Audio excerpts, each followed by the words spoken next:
Pressure reduction is necessary whenever fluids are transported at pressures that are greater than the pressures at which they are used.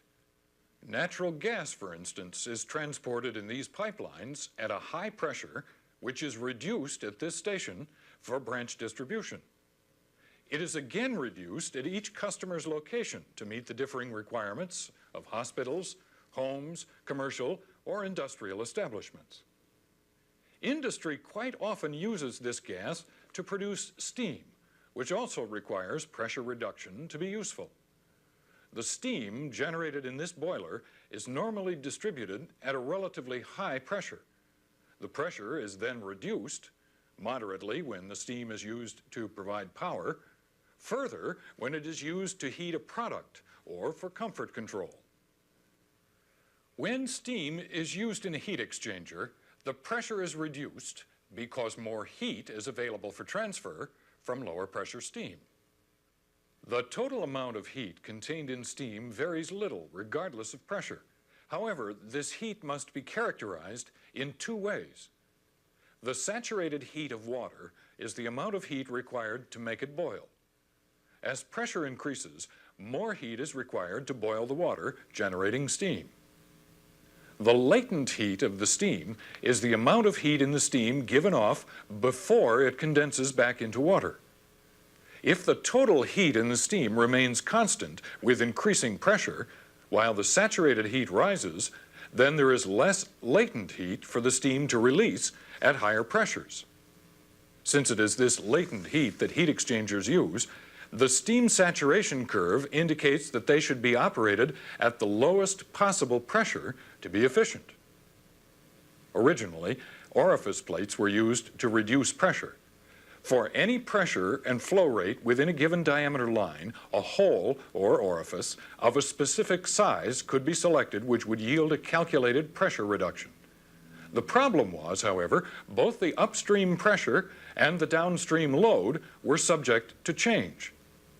If a manual valve were substituted, an operator, observing both the upstream and downstream pressure, could open the valve when downstream pressure dropped, close it when downstream pressure raised, open it when the load increased, close the valve when it decreased, open it, open it, close. Well, you get the idea. All of this, of course, was costly, not to mention inefficient. The obvious answer is automatic control. One approach is the multiple component automatic loop. Let's go back to our valve. First, we sense the pressure downstream of the valve and create a signal that is proportional to it. Next, we add a controller which can compare this pressure signal to another that can be adjusted to indicate the desired pressure, called the set point. Now the controller generates a third signal that is proportional to the difference between the first two. This control signal operates a motor attached to our valve, and there you have it, a multiple component automatic loop. Of course, all of this equipment needs some sort of power, and it all must be piped and wired together. A second approach, which is simpler and much less costly, is the pressure reduction valve, or PRV. PRVs are mechanical controllers which provide all the basic functions of the loop in a single body and are powered by the medium they control.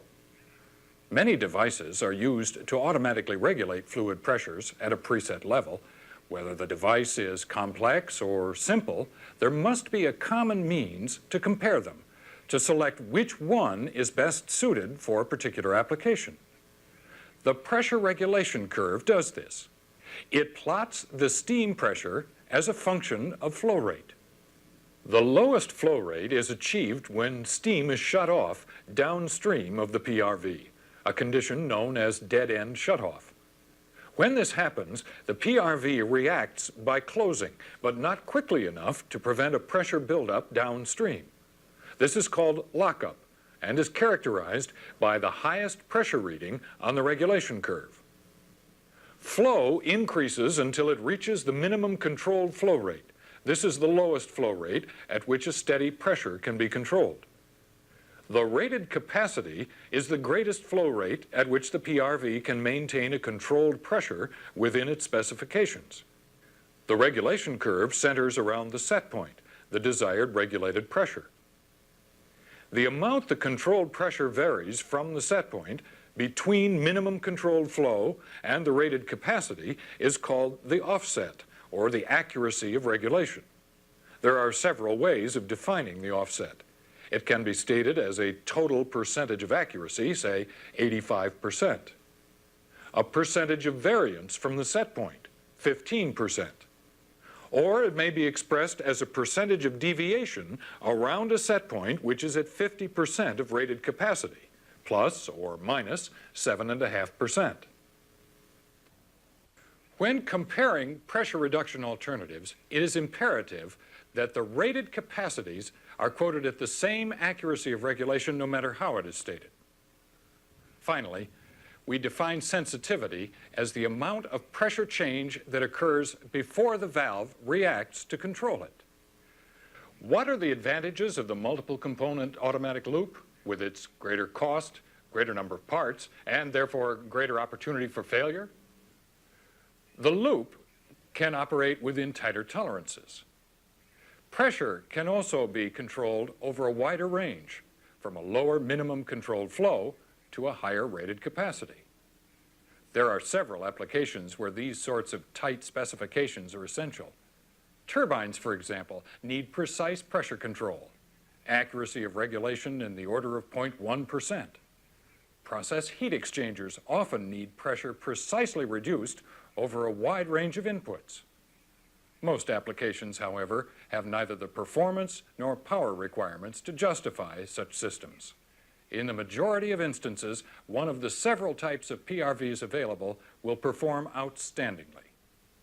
There are two separate design styles for PRVs, each with a number of possible valve and actuator variations. Direct acting PRVs are the least complex type. Like the multiple component automatic loop, there is a variable restriction orifice, the valve and seat. The downstream pressure is sensed through porting inside the body by one of several devices, in this case, a bellows.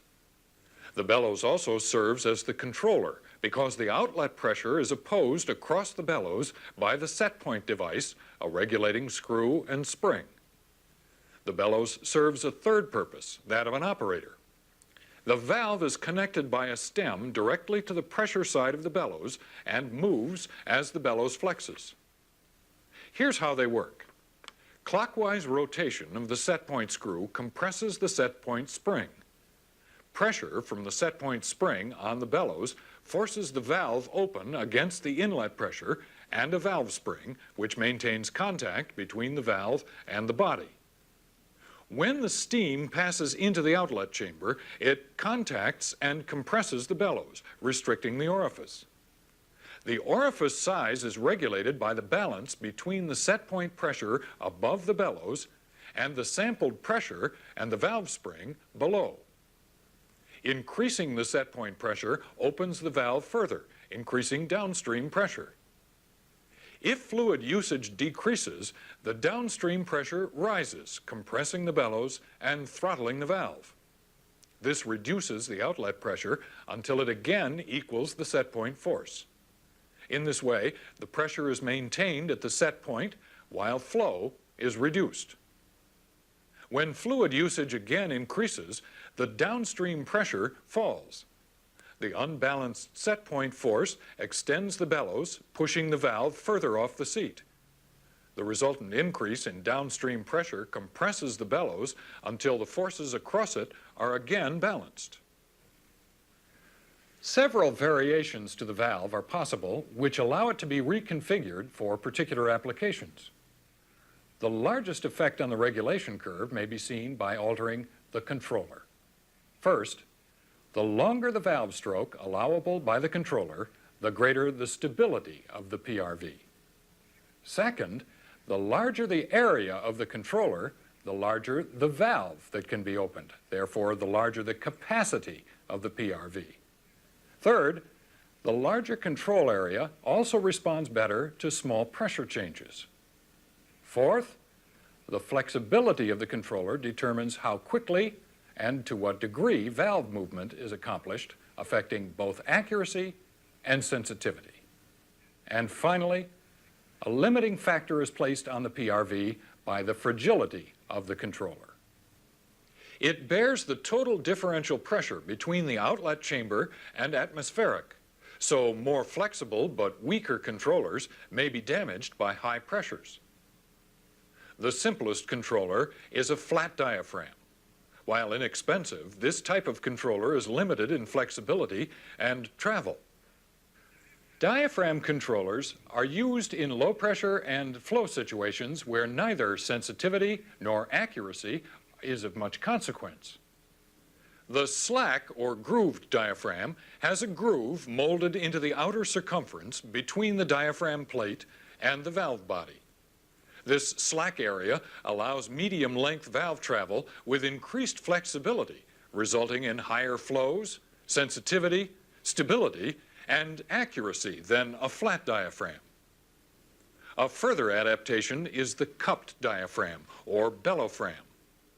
In this case, the diaphragm fits quite loosely over a cup, allowing a long valve movement and an increase in stability. All diaphragms, however, are made from relatively thin stock, which severely limits pressure. Next, we have the already familiar bellows.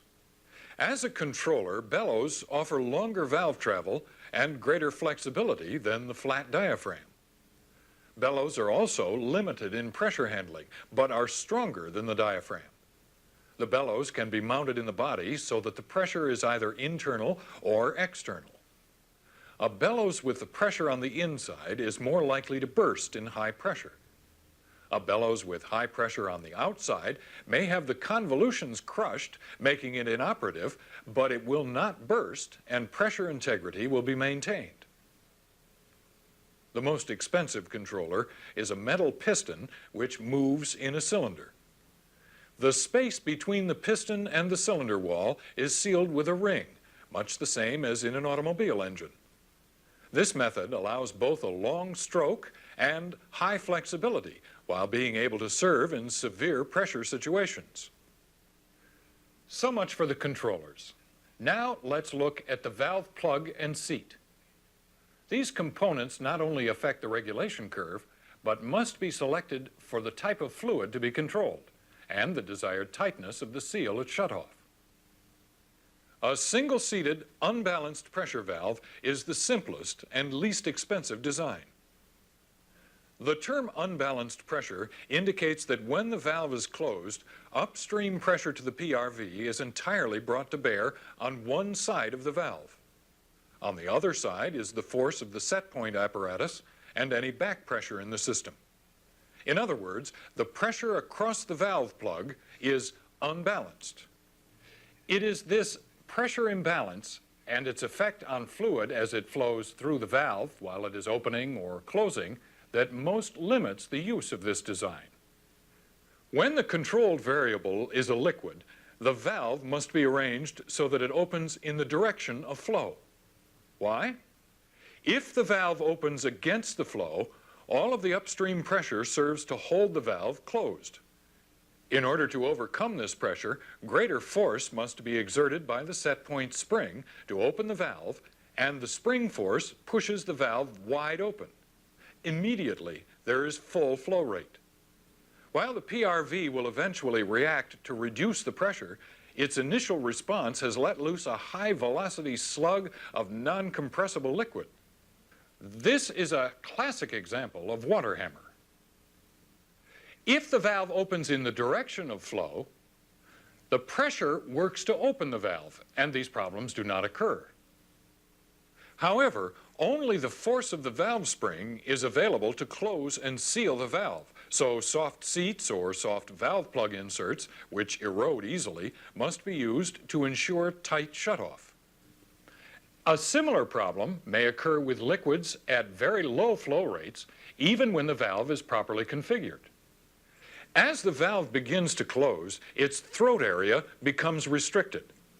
The pressure in the throat area drops as a result of the Venturi effect, slamming the valve into the seat. The immediate cessation of pressure in the sensing chamber causes the valve to snap open again.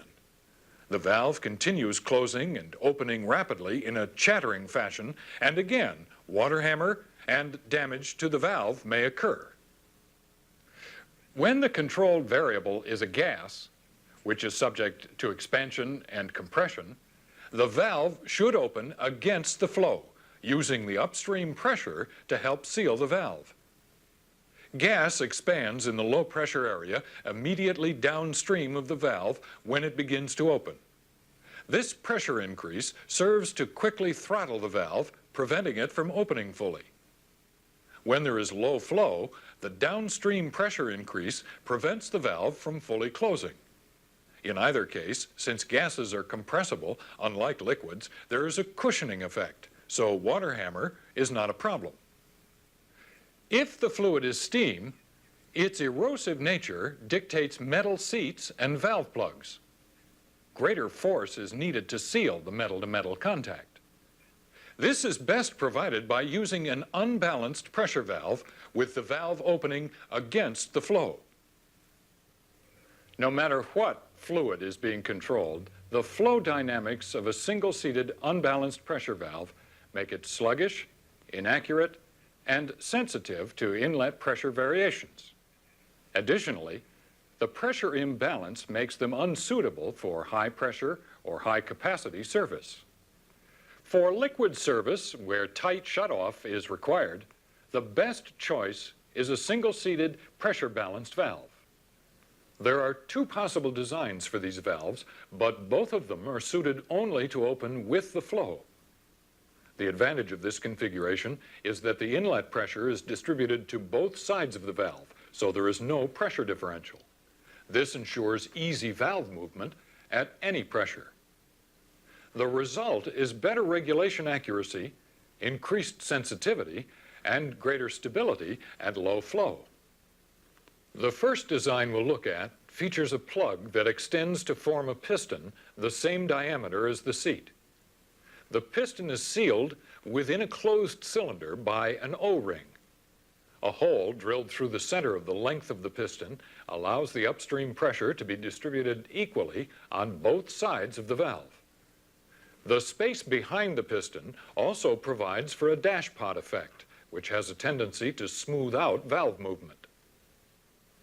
The second design also uses a piston the same size as the seat, but this time it is attached to the upstream side of the valve by a stem.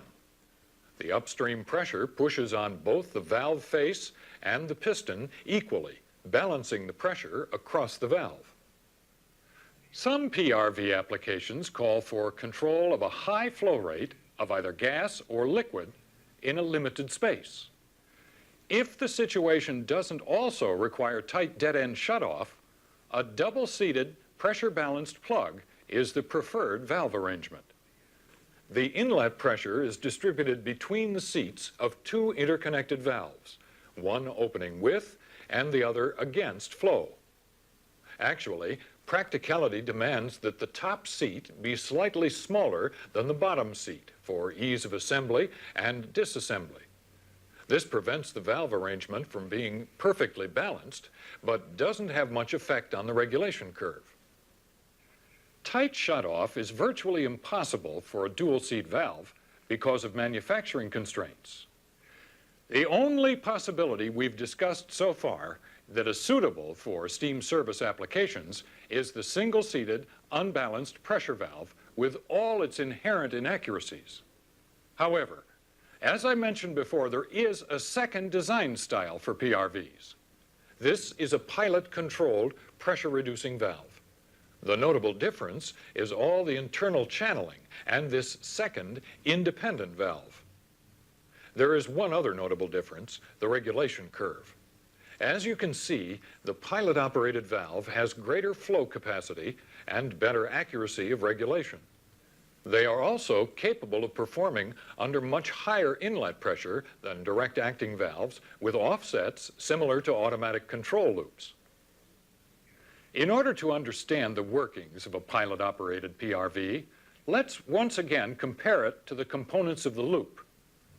A diaphragm-type direct-acting valve, called the pilot valve, acts as the pressure sensor and controller. Downstream pressure is channeled to the underside of the pilot valve diaphragm, where it provides a force in opposition to the set point spring compression. A difference between the two forces moves the pilot valve. Inlet pressure is also channeled to the pilot valve. The movement of the pilot valve varies this pressure. It becomes the control signal, which is directed from the pilot valve to the top of a large piston, which serves as the operator of the main valve. The pilot-operated PRV has two distinct advantages over the direct-acting type. First, the short travel of the pilot valve allows the use of a metal diaphragm suitable for high-pressure service. Secondly, the relative difference in size between the main valve and the piston operator serve to amplify the control signal.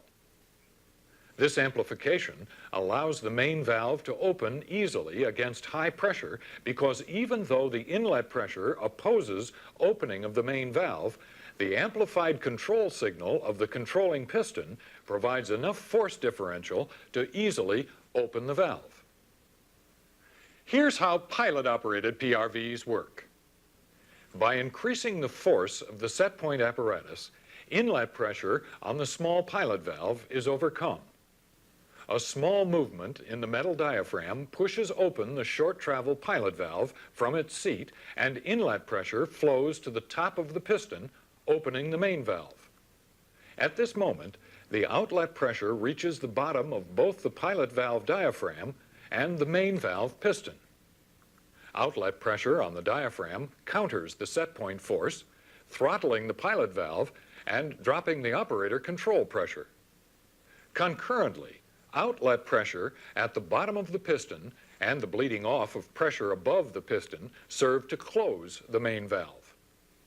When outlet pressure on the diaphragm equals the set point force, the pilot valve stops moving. Flow through the pilot valve balances with the flow through the piston, and the piston stabilizes with the outlet pressure on both sides of it. When the downstream load decreases, outlet pressure rises. This pressure increase is sensed below the main valve piston and pilot valve diaphragm simultaneously. The diaphragm throttles the pilot valve, decreasing pressure above the piston. At the same time, pressure below it increases, closing the main valve until the outlet pressure is once again in balance with the set point force. If load increases, pressure decreases below the piston and the diaphragm simultaneously, and the reverse occurs. The set point force on the diaphragm opens the pilot valve, increasing the pressure above the main valve piston. The resultant differential pressure opens the main valve until the outlet pressure matches the set point, and the pressures on both sides of the piston are in balance. If the contact between the piston operator and its cylinder wall was the only seal between the inlet and outlet pressures, the large surface contact area could cause excessive friction against movement of the piston. Even very small dirt particles could keep this valve from moving. The solution is a loose-fitting piston supplied with a sealing ring, just as in an automobile engine. This piston ring also scrubs the cylinder wall as it moves, preventing dirt buildup. A special advantage of the pilot-operated PRV is that the long stroke of the main valve allows the use of a cage valve in which the shutoff surface is independent of the fluid control surface, which is 4 circular ports in the side of the cage. The valve must move off the seat or sealing surface before the flow controlling port is opened. The sealing plug is off the seat before flow begins. Therefore, the wear caused by high velocity flow through a partially opened valve at startup or at low flow operation occurs only at the flow control port and not at the shutoff sealing surfaces. The multiple circular ports also reduce noise and characterize the valve. If the port were square or rectangular, each increment of movement of the valve plug would cause an equal change in flow. With circular ports, the port area opened at the beginning of the stroke is much less than later in the stroke. Flow changes less in the beginning of the stroke, so the valve is less sensitive to turbulence in the pressure signal and maintains its stability during low flow operation. An alternative to the piston operator is a diaphragm. A diaphragm can be of much larger area than practical size limitations permit in a piston. Therefore, a diaphragm operator can open a larger valve. The result is greater capacities for a given body size. The PRV works in the same manner as before, but the large diaphragm does present some potential difficulties. Usually, the control signal to the main valve diaphragm and the bleed passage are external. This makes these valves more cumbersome, but easier to clean. Another difference is that since the diaphragm must be metal in order to tolerate high pressures, a short stroke main valve must be used. This always results in less stability, poorer regulation, and an increased sensitivity to small pressure changes. With the large diaphragm to sense outlet pressure variations, turbulence at the outlet of the valve can cause instability, valve chatter, and excessive wear at low flows when the valve must work close to the seat. This limits flow rangeability. The internal pilot piston-operated PRV has several advantages that make it a good choice for steam system service. It is comparatively small and inexpensive to purchase and install. It exhibits excellent accuracy and sensitivity, is highly stable at all flow rates, and has a long service life. The main disadvantages of internal pilot-operated valves is that the internal piping is small and may plug up with dirt. Cleaning these devices always requires disassembly. Therefore, care should be taken to provide as clean an operating environment as possible, notably by installing and maintaining an upstream strainer. This leads us to our final variation, the externally piloted valve. Either piston or diaphragm-controlled main valves may be used for this variety, which features downstream pressure sensing removed from the body of the PRV and therefore from any valve turbulence which may occur.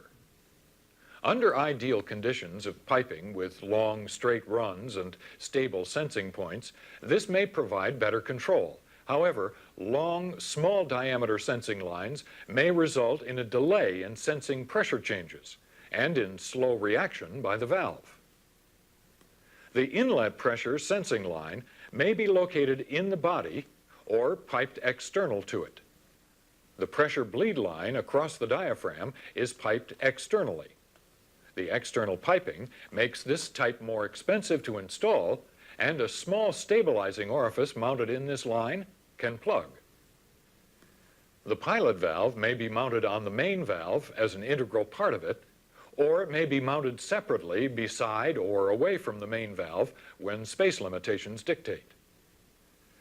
The external mounting also results in more piping and higher installation costs. External piloting permits the use of various types of pilot valves for pressure, temperature, back pressure, differential, or other control using the same main valve. Nonetheless, the installed cost is much more expensive than an internal pilot valve. PRVs, while simple, efficient, cost-effective, can fulfill the majority of your pressure reduction requirements. They may be configured to provide the needed control for liquid, gas, or steam media with excellent accuracy and long-term dependability.